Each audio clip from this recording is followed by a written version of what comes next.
Солтүстік Америкада діндердің дамуына қатысты соңғы аптада өткізілген әлеуметтік сұрақтардың нәтижесі бізді таңғалдырмауы керек. Діндерге қатысты ең тез ұлғайып жатқан демография исламға тиесілі емес.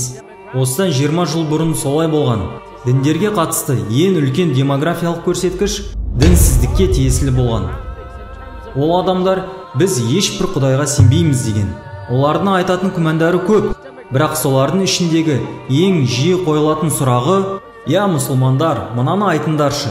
Сендердің құдайларын Рахман және Рахим дейсіңдер. Рахмандарының рахымы қайда? Адамдар аштықтан өліп жатыр. Палестиналықтар өлтіріліп жатыр. Рахинядағыларды зорлап, қорлап жатыр. Сириялықтар жаппай өлтіріліп жатыр.